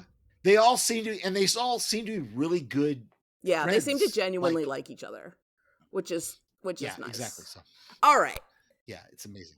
All right, back to Buffy, and it is time for us to go and get maybe like a beer and some snacks. I wonder if they have buffalo wings at the Bronze. I love it. I've loved some wings. Yeah, I love some buffalo wings. Bronze things of bronze. Our first piece of feedback came from Karen on Facebook, who said, "I'm a friend of Xander's." Best line. I love it. I'm sorry. I just got to correct you a little bit, Karen. It's I'm an old pal of Xander's. Actually, it's old pal, not friend. But I love it. I love it that is the line, because that is the line. I think I said this when we started this whole recording. That was the line that stood out to me of this episode of I'm just an old pal of Xander's. It really is sort of a defining line in the episode. It is. And we have from Coffee and Vodka. Coffee and Vodka. Thank you.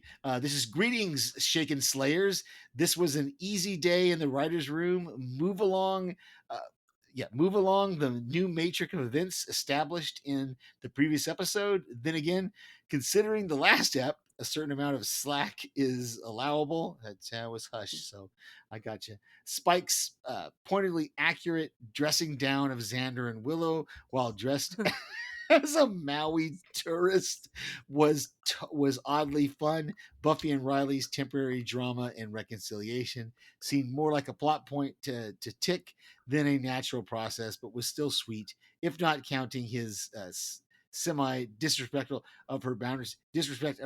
I'm glad Coffee and Vodka noticed that. I for one did not pick up on that. I'm so glad that you guys saw that and he did. So thank you, Coffee and Vodka. Finally, be it ever so blasted to hell, it was good to see the old school. The city council must be pretty busy to have had it demolished and not have had it demolished by now. 3.5 painful, deathly apocalypses. Is that? I have no idea. Yeah. I guess. Pop psych yokels and reinvigorated vamps out of 5.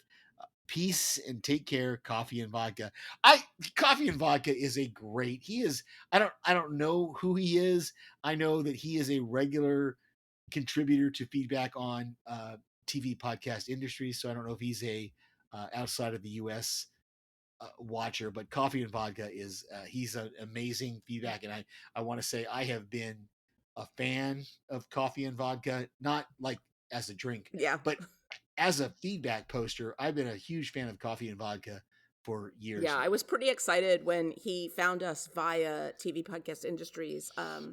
My other podcast, Cast of the Rings, we did a crossover episode with TVPI, and we mentioned Still Slaying, and I'm pretty sure that's how he found us. And when he first sent in feedback, I was like, no way. He sends in the best feedback to TV Podcast Industries. So yeah. Like he's at my level. Like he's like the live Steve. He's like the live Steve of TV podcast. Yeah, he's got his own brand. Speaking of great writers, we also heard from Dina, who says, "Dear Slayers, when Giles said it's the end of the world, we're all going to die, I replied out loud, thank Christ. Then Buffy destroys that sense of utter relief with her arrogant, oh so serious, I stop it. For the safety of puppies? Why? I'm donning a Hawaiian shirt and possibly calling Sam for a consultation. Your friend doomed. I mean, Dina." Nice. All right, that is the end of the main section of the podcast. If you want to hear us talk about spoilery stuff, stay tuned for the Watcher's Diaries. If you'd like to join the conversation, you can find all of our contact information at podcastica.com and the show notes for each episode. And also over at podcastica.com, you'll find links to our social media pages and all of our very many other shows. There are a lot to choose from at Podcastica. Right now I'm enjoying, again, the Walking Dead rewatch. I just listened to their episode on The Grove, which is one of the best episodes of the series. And it was great coverage. Yes, I just finished that podcast as well. I did not send a voicemail in for that one because I don't know if I could have made it through, but I have sent voicemails to them for the next few podcasts, so you'll hear my voice on those. The Grove, that's a tough one. But it was a great podcast. I encourage everybody to check it out. And I just guested on Becky's podcast, What's On Tonight, to talk about the new Dexter show. So go on over to What's On Tonight. You can find that. They are not a Podcastica show. We'll link them in our show notes, but they're like a Podcastica ally show. I don't know what to call it. Yeah, and you did a great job. In fact, I will be guesting with them tomorrow on the next episode of Dexter Resurrection. So I appreciate what you did for Dexter Resurrection. The fact that you're into that show just amazes me, and it was so good to hear you on this in fact, I just finished listening to that podcast as well just a few minutes ago. So thanks, Steve. Before I watched Tombstone again. Okay. If you like what we do, give us a 5-star rating, a review, or a like, follow and subscribe. Next time, we will be covering Angel Season 1, Episode 11, Somnambulist. Thanks, everyone. Oh, Somnambulist. Is that the one with Jeremy Renner? Yes, it is. Nice. I have got to make a recording for that one, I'm sure. Yeah. It's a really good episode. I rewatched it already, and I was amazed at how much fun it is. Yeah, it's a good one. Thanks, everyone, and think of the happy. If we don't find what we're looking for, we're facing an apocalypse. Really? You're not just saying that? That one's for you, Dina. All right, that is the end of the non-spoiler section. If you want to avoid the spoilers, now is the time to stop, just right now. 3, 2, 1, that's enough time. It's too bad we can't sneak a look at the Watcher Diaries and read up on Angel. I'm sure it's full of fun facts to know and tell. Yeah, that's too bad. That stuff is private. Also, Giles keeps them in his office, in his personal files. Most importantly, it would be wrong. We brought up earlier in the discussion about Spike and how he's kind of flirty with everyone. And I can't remember if it was Kara or Sam who was like, not with Dawn.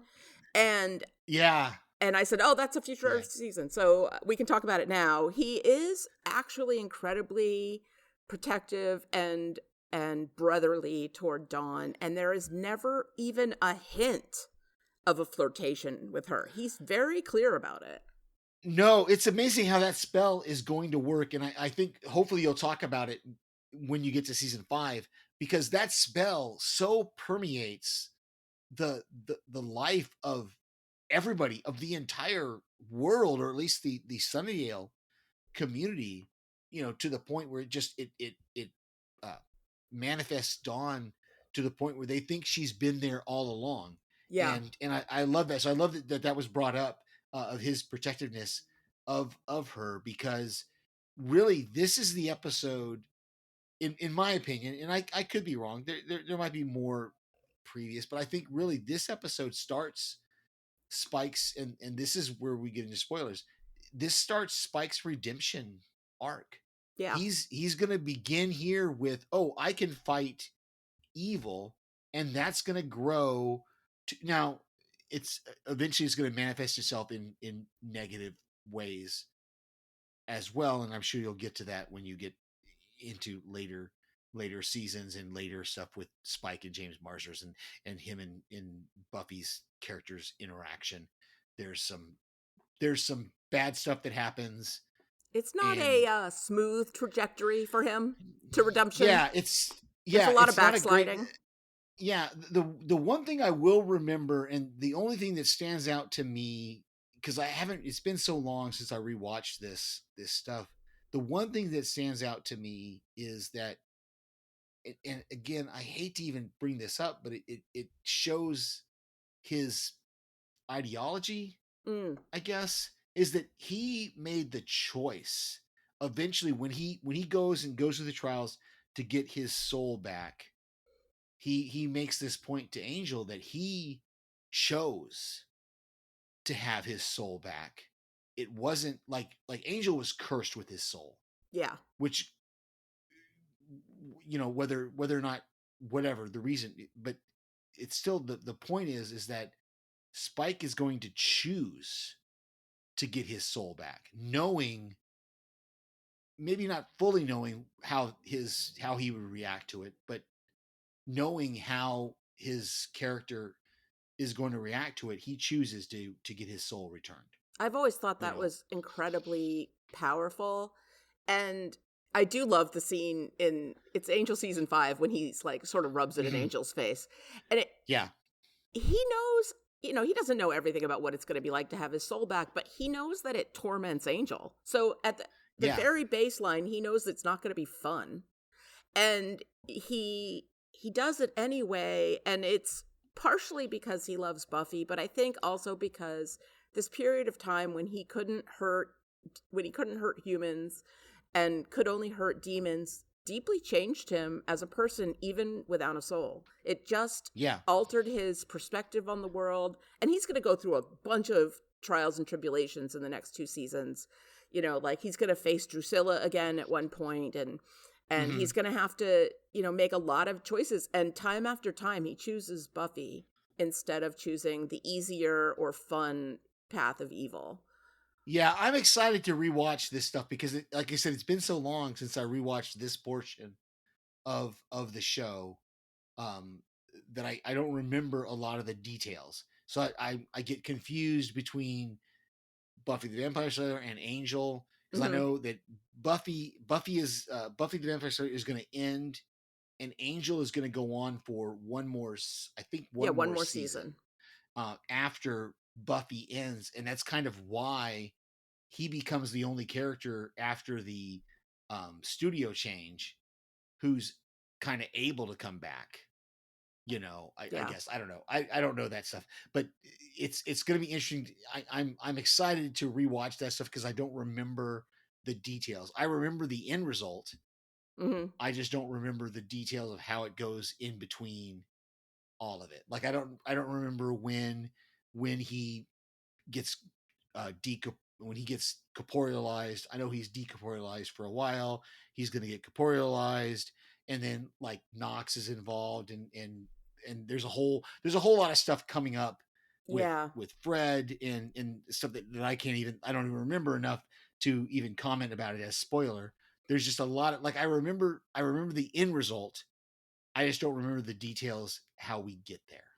I'm excited because I also haven't watched the show through in a really long time, and it's because of all the stuff about JW.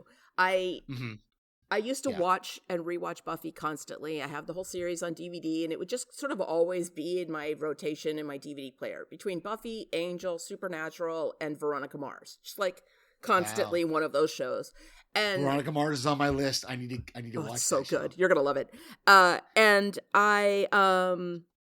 then when all the stuff came out about JW, I was so grossed out that I couldn't enjoy the show anymore. I just was like, I feel weird. It took a while. Oddly enough, the only show that I could go back after the stuff with JW came out, the only show that I could go back and rewatch was Firefly. Yeah. And I don't know why Firefly stood out to me. Maybe because I watched it from the beginning and I saw the crappiness of how Fox treated it. Yeah, it was a real underdog story. Yeah, and I could see from the beginning, I could see that there's something weird with this series of it got switched through time slots to where I mean, this is more than they need to know, more than the viewer. But like, I bought a DVR because Firefly, they couldn't figure out exactly what time slot to put it in. Right, so it was hard to catch it. It was one of the shows that I bought. I specifically bought a DVR that could read when shows were going to be playing. Yep. You know, or bought that package from my cable. I don't remember exactly how it all worked out, but I just remember that because it was being switched around, I wanted to catch it when it was on. So I've been with Firefly from the beginning. I love the movie, love the whole thing, and it's why I'm a huge Nathan Fillion fan. He's going to play Caleb later in Buffy, but I'm watching Castle now, and I'd never watched Castle before, and I'm a huge Nathan Fillion fan. Anyway, but that's the JW stuff. I think that's what, for me too, caused me to not go back to these shows, these two shows. So I'm glad to have the rewatch. I'm excited to see it come to fruition. So yeah, enough time has passed for me that I can watch it without thinking about him. And also there are so many other people involved in the production, and those people's work is still fantastic and deserves to be seen. Yeah, for sure. If you listen to, I'll give a little plug here for Charisma Carpenter's new podcast, The Bitch Is Back. Oh, I hate using that word even, but it's okay in this scenario, in this context. Yeah, in this context, check it out, because she in one of the latest podcasts I just listened to from her, she addresses that. And she says that I don't want to comment on the JW stuff because there's literally, like she says, there's hundreds of other people that were involved in those shows that should still get credit for what those shows did, regardless of what he did. And she's really wanting to move forward as far as not looking back on what he did and what he was. So it was really cool to hear that, and I wanted to bring that up on this podcast in case it doesn't get mentioned, that she doesn't forget him necessarily, but she's moved on. Yeah, exactly. That's exactly it. She says, I want to move on. I don't want to discuss that stuff because I've moved past it now. Yeah, and she's already told her story, and frankly, he's already gotten kind of what was coming to him. He's been sort of pushed out of Hollywood. I'm sure he's still working behind the scenes, but probably he's, he was punished, and like, it's good. We're all good. Like, let's all move on. Yeah. So that's why we're here. And that's why we are getting to enjoy Buffy again. I had one other thing I wanted to talk about in this section, which is that when Buffy goes to Riley's room at the end of the episode, and he's all like, I'm dead, blah blah blah, and she's like, it's not the end of the world, and they kiss. I realized, is Professor Walsh watching this? Because we find out in a later episode that she has cameras in their rooms. I didn't even think about that. Oh my goodness. I didn't even think about that she, because later she's going to fixate on getting rid of Buffy. Yeah. And she spies on her soldiers. Yeah. And part of it is because she wants to keep Riley to herself. Yeah. Whether it's sexual or not, she doesn't want anybody, kind of like Forrest. Kind of very similar to Forrest. She doesn't want anybody else horning in on her Riley time. Wow, her that's special a good boy. Observation. Yeah, I was like, oh God, she's probably seeing this. And like, at this point, she doesn't know Buffy's the Slayer, so she's probably fine with Riley having, a girlfriend because she's probably seen Riley date before and it's never amounted to anything. And she, you know, she likes Buffy, but whatever. She doesn't think Buffy's that serious. And it's when she finds out that Buffy's the Slayer that she's going to start being like, Yeah. I don't know what episode it is, but I'd love to come on the episode where she gets sent into the sewers with the defective gun. That's soon. I'll look it up on the schedule. Yeah. If I can horn in on that one, I'd love to drop in just either for a quick, because I that's one of my favorite scenes. Like I have certain scenes of the series that I love, and that's one of the scenes is when she turns the camera around and she says, "You're going to find out that it's a lot harder to kill a Slayer." Yeah, you really don't know what a Slayer is. I can't wait to get that. Just like I would love to be on. Is it called Counterpoint? That is my all-time favorite. Or no, Checkpoint. Checkpoint. Thank you. Checkpoint. At the end, the monologue she delivers at the end is and that's in season 5. Yeah, it's probably my favorite monologue of the entire series. The throwing the sword and being like, I'm pretty sure I said to be quiet, you know, just and I would love to. So I'd love to throw my hat in the ring for those episodes if they're available. I'll put you on the list. But anyways, Checkpoint. Not to get too far. That's my favorite episode. Checkpoint is for sure one of my favorite episodes as well, because of that ending, that's Riley speak. And you know, so anyway, Will is a demon. Yeah, there's a lot of great moments. Yeah, Will is a demon. Yeah, that's great. The boy has more field time than all of you lumped together, or something. However she words it, but it's the boys clocked more field time. That's what it was, because Xander goes, I've clocked field time.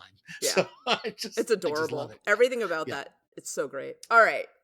Well, that is the complete end of our show. Thanks for listening, everyone. And until next time, I'm Penny. And I'm Steve. Keep slaying.